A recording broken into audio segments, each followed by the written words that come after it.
Olá pessoal, sejam bem-vindos à nossa disciplina de Logística e Cadeia de Suprimentos e hoje nós vamos falar sobre gestão de materiais. Conheceremos e aplicaremos uma ferramenta chamada Curva ABC, que é muito importante não só na área da logística, mas também no geral para a área da administração e também para a engenharia de produção. Vocês verão que é uma ferramenta que pode ser aplicada em diversas situações e pode ajudar a gente a escapar de muitos problemas, né? Bom, a aula de hoje ela vai ser dividida em 3 vídeos, tá? Para não ficar muito pesado. Nesse primeiro vídeo, eu vou abordar com vocês a maior parte do contexto teórico que eu disponibilizei nos slides com vocês. No segundo vídeo, eu vou falar sobre o passo a passo, né, para a aplicação da curva ABC. E no terceiro vídeo, eu vou resolver um exercício lá do material com vocês, ok? Lembrando que eu já tenho um exemplo resolvido antes, né? Com passo a passo certinho e uma discussão. O exercício está no material sem a resolução, por isso eu vou resolver ele aqui na lousa com vocês depois. E na sequência tem o quiz, que eu vou pedir para vocês resolverem e entregarem para mim lá no Connect, ok? Então vamos lá para o nosso primeiro vídeo. Eu elaborei esse checklist para que eu consiga tocar todos os pontos mais importantes da aula de hoje e para que vocês também consigam acompanhar, né? Quem gosta lá de dar uma olhada no slide, fazer seu próprio resumo, acredito que vai facilitar a vida de vocês também. Eu particularmente gosto bastante dessa aula, né, de gestão de materiais, por quê? Ela está muito relacionada com uma atividade primária lá da logística, né? Lembrando que nós tínhamos 3 atividades primárias, né? A movimentação física, processamento de pedidos e a manutenção de estoques. Quando a gente pensa em gestão de materiais, o que tem que vir à cabeça? Estoques. Por isso, a manutenção de estoques, né? Pensando lá num armazém pequenininho, né? Uma empresa pequena. É importante ter a lógica, trabalhar com lógica, com feeling, conhecer os processos e normalmente a gente não depende, né? Quando a gente trabalha numa empresa muito pequena, de um sistema que vai orientar a gente, trazer algumas informações mais específicas. Por isso, em sistemas simples, empresas pequenas, o feeling funciona muito bem, né? Por exemplo, trabalho numa pequena empresa, tem alguns itens em estoques, e eu posso conhecer todos eles, conhecer todos os seus fornecedores, saber se aquela quantidade atual que eu tenho em estoque para cada item é suficiente para aquele período, né? Mas conforme a gente parte para um ambiente mais complexo, pensando aí numa grande rede de distribuição ou até mesmo um supermercado, fica difícil, né, trabalhar com feeling. O feeling é muito importante, mas a gente precisa de um sistema gerencial, né, um sistema que vai orientar a gente a responder principalmente essas 4 perguntas. O que, onde, quando e quanto manter de estoque, né? O que isso significa? Vamos pensar que a gente esteja gerenciando uma grande rede de distribuição. O que eu preciso mandar para cada local, né? Para cada cliente, para cada varejista da nossa cadeia? Onde eu vou mandar cada item que eu tenho no meu portfólio? Quando? Eles estão precisando disso agora? Consegue esperar uma carga completa, uma carga mais consolidada, para a gente minimizar o custo aí desse transporte? E quanto eu vou mandar, né? Corre o risco de sofrer ruptura um determinado item em estoque, eu preciso mandar um pouco mais?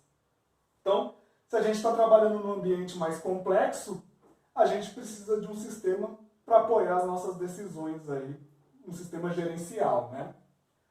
Quando a gente pensa em gestão de materiais, a gente tem um trade-off, custo versus nível de serviço.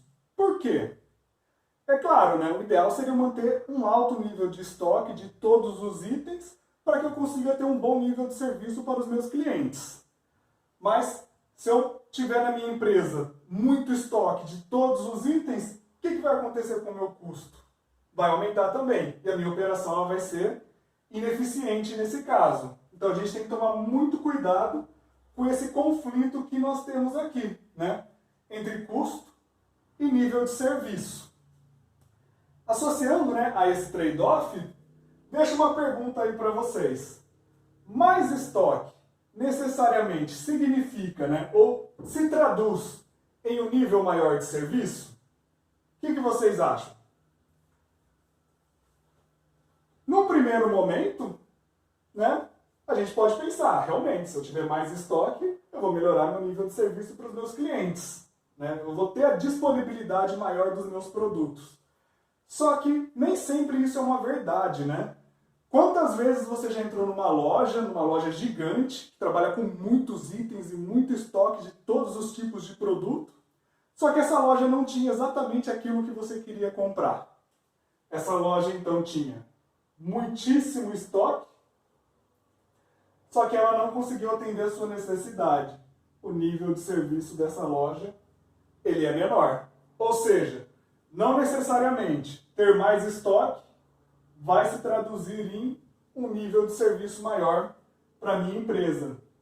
E para a gente conversar sobre esses últimos dois tópicos, eu vou preencher a lousa aqui com algumas anotações e já volto para explicar para vocês, beleza? Aguardem só um momento. Bom, função dos estoques. Vamos lá. Tentei reproduzir aqui, né, aquela imagem que eu disponibilizei nos slides para vocês. Não sou o melhor desenhista, mas acredito que a gente consiga exemplificar. Vamos lá.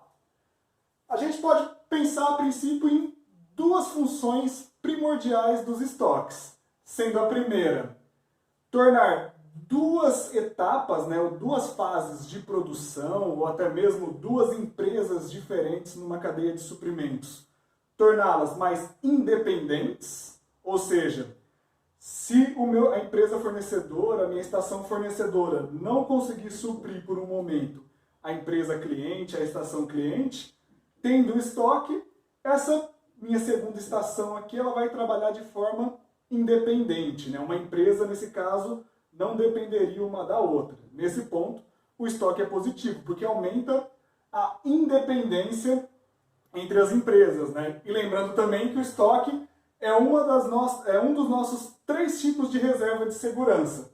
Se a gente não consegue trabalhar com capacidade extra, com tempo extra, não tem jeito. Nós vamos ter que trabalhar com os estoques. E uma outra função primordial é conciliar consumo, né, demanda, com o suprimento. O exemplo que nós temos lá nos nossos slides mostra, né, a chuva, né, suprindo água para uma cidade. Olha meus predinhos aqui. A taxa de suprimento, né, a taxa de chuva, ela não é constante e está muito longe de ser constante, né? Tanto aqui no nosso pequeno exemplo, como também na vida real. Já o consumo de uma cidade, né, supondo aí que não tenha tanta variação, a gente pode expressar como um consumo relativamente constante também, certo? Qual que é a implicação disso? Para determinadas operações, a gente pode modelar, né, esse consumo para que ele se comporte de forma semelhante ao suprimento.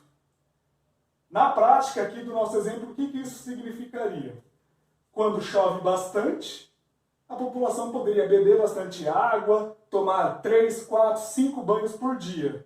Já quando a taxa de suprimento, né, cai aqui para um valor muito próximo de zero, né, ou abaixo do valor de consumo, todo mundo teria que ficar sem consumir água. E isso não acontece, não tem como acontecer nesse exemplo aqui de uma cidade.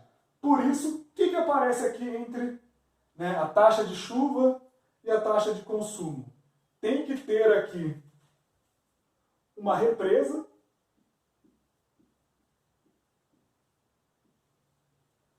que vai servir para a gente aqui como o estoque para conciliar a demanda e o suprimento nesse caso. Beleza?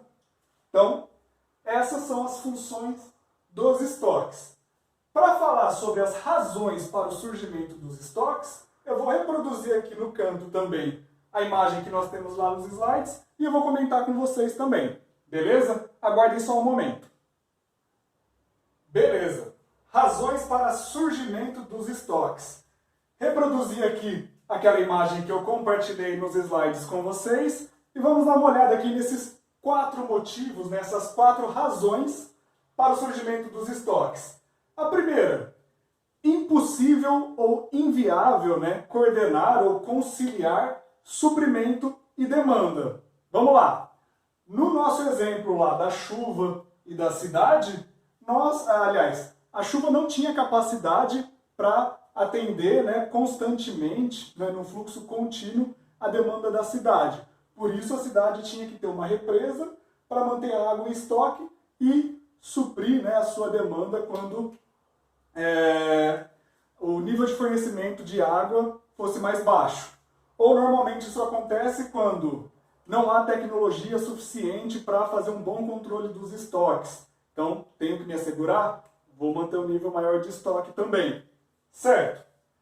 Segundo ponto, incerteza de previsões. Normalmente, a única certeza que nós temos em ambientes que nós trabalhamos com previsões é que essa previsão ela está errada. E se a gente não pode acreditar muito no resultado dessa previsão que nós temos, a gente também tem que se assegurar com um nível maior de estoque. Beleza. Especulação é uma razão para manter estoque bem interessante. Por quê? Existem dois pontos aqui.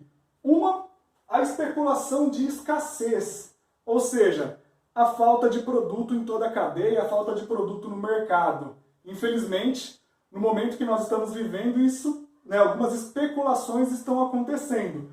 E quando essas especulações acontecem, qual é o impacto disso, né?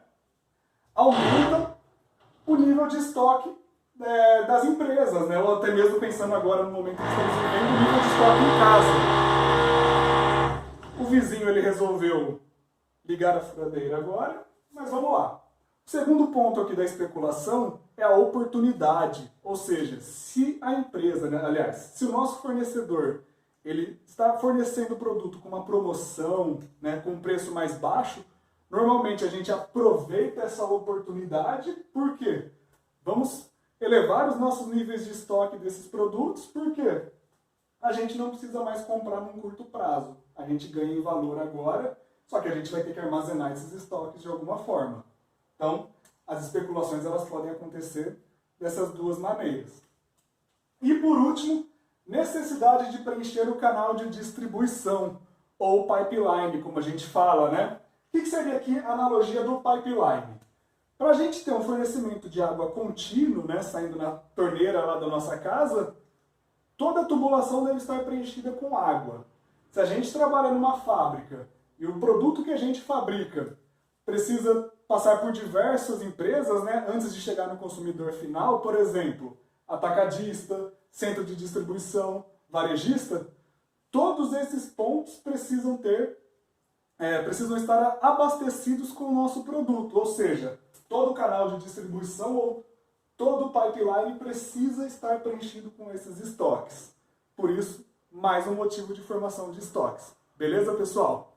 Então, esse vídeo introdutório termina aqui, ele ficou um pouco mais longo do que eu esperava, mas no próximo vídeo ele vai ser um pouquinho mais curto, por quê? No próximo vídeo eu vou apresentar para vocês